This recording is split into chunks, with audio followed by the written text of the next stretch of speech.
भारत में देखिए, प्रतीकों में कभी चीज़ों को उलझाया नहीं गया, बात सीधी साफ करी गई, लेकिन मनुष्य का मन जो है वो मानता नहीं। ये मन है कि मानता नहीं, वो बार बार उलझा लेता है चीज़ों को। अब अगर हम किसी चीज़ को इतना सुपर ह्यूमन बनाएंगे तो हमारा तो स्कोप खत्म, फिर हम लोग तो धरती पे रेंगते हुए कीड़े मकोड़े ही रह गए। करना क्या?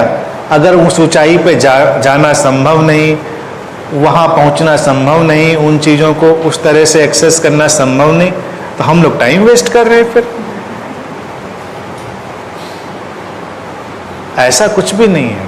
अब आदि योगी, अगर उसको भी हम इतना महान बना दें कि वो कोई शिव नाम का ऐसा कोई, या जो भी नाम हो, ऐसा कोई व्यक्ति जो बहुत महान था और बहुत उसके पास शक्तियाँ थीं, चमत्कार थे, और आता है और लोगों को गाइड करता है, तो हम हमेशा किसी बहुत ही चमत्कारिक व्यक्ति के गाइडेंस में चलने की आकांक्षा रखेंगे। जीवन चमत्कारों में नहीं है, जीवन तो साधारण बातों में ही गाइड करता है। कण कण में उसका इशारा है, पत्ते पत्ते पर उसका गाइडेंस है। उतना बड़ा गाइडेंस तो फिर क्या है कि जब कोई कल्ट लीडर आता है, वो कल्ट लीडर भी अपने आप को ऐसे पेश करने की कोशिश करता है जैसे कि वो कहीं दूसरी दुनिया से आया हुआ है। फिर तुम्हारा स्कोप खत्म हो जाता है। अगर वो दूसरी दुनिया से आया है तो तुम तो दूसरी दुनिया से आए नहीं, तो जो उसको घटा वो तुमको कहाँ से घटेगा भाई? तुमको तो वही घटेगा जो सामान्य व्यक्ति को घटा। उनके भक्त लोग कहानियां लिखेंगे तरह तरह की, डायमंड चाइल्डहुड और प्लेटिनम चाइल्डहुड, और तरह तरह की मिथिकल स्टोरीज बनाई जाएंगी। अगर सब इतना मिरेकुलस है तो सामान्य मनुष्य के लिए तो कोई स्कोप नहीं, जबकि हर कोई सामान्य ही पैदा होता है, यही सच्चाई है। और गाइडेंस हर जगह अवेलेबल है। हम उनको गढ़कर लोगों को नियंत्रित करने की कोशिश करते हैं, मिथ को गढ़ के लोगों को नियंत्रण में लाने की कोशिश करते हैं। वहीं पे पैदा होती हैं समस्याएं।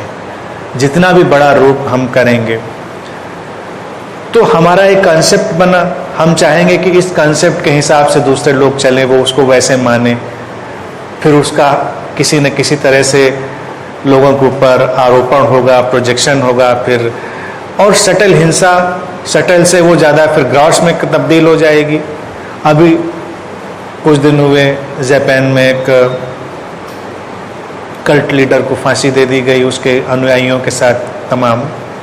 पुरानी घटना थी, 1995 की घटना थी, जब वहाँ के ट्रेन में, सबवेज में और कहीं एक जो गैस थी जो नाजीज ने पैदा करी थी, हाँ आयसिन या ऐसे कुछ नाम है गैस का, तो नर्व गैस थी, वो नर्व डैमेज करके, तो उसमें 13-14 लोग मारे गए और सैकड़ों हजारों लोग उससे अफेक्टेड हुए।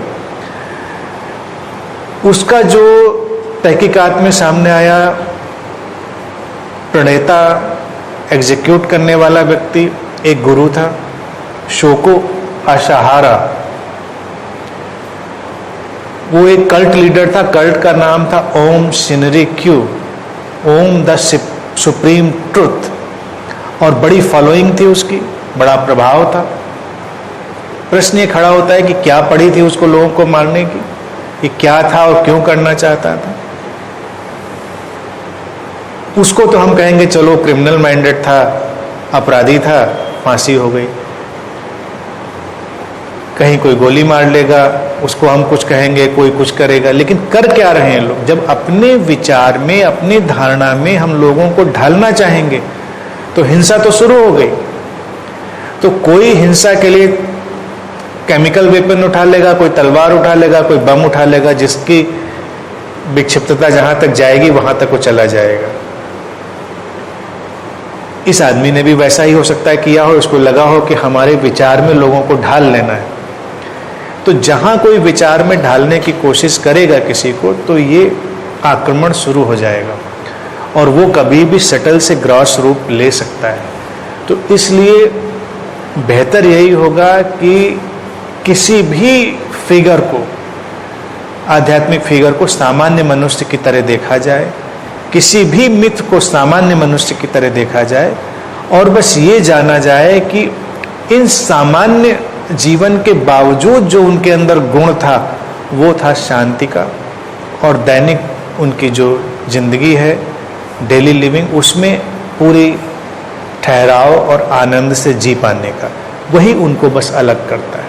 अगर हम इस शांति, इस स्वीकार और आनंद में जी पा रहे हैं तो ना कोई हिंसा है वहाँ पर, ना कोई कॉन्फ्लिक्ट है, ना किसी को दबाने का कोई आयोजन है, कोई भी आयोजन नहीं। तो सारी स्पिरिचुअल टीचिंग इसी के चारों तरफ घूमती है। लेकिन उसके चारों तरफ फिर जब धागे बुने जाते हैं तो बड़ी परेशानी हो जाती है। किसी की धार्मिक भावना आहत हो जाएगी तो किसी की कोई भावना आहत हो जाएगी। तो क्यों आहत होती है? क्योंकि तुमने उसमें इन्वेस्टमेंट कर दिया कि ऐसा ही होना चाहिए। भारत में बहुत प्लेफुल्ली इन सब चीज़ों को डाला गया, लेकिन लोग धीरे धीरे करके उनको ऐसा जटिल बनाकर उलझा के रख देते हैं कि बात खत्म हो जाती है। कोई भी कहानी उठा लो, बहुत ही ह्यूमन है, बहुत ही मानवीय है कहानी, और उस मानवीय कहानी में ही सारा मैसेज है। हमने नाम कोई भी लिए हो, लेकिन एक वक्त था जब स्टोरीज के माध्यम से ही टीच करना आसान था। जब बच्चों को भी हम कहानियों के माध्यम से ही बहुत सारी बातें बताते हैं, तो ये स्टोरीज के माध्यम से टीचिंग देने की बात थी।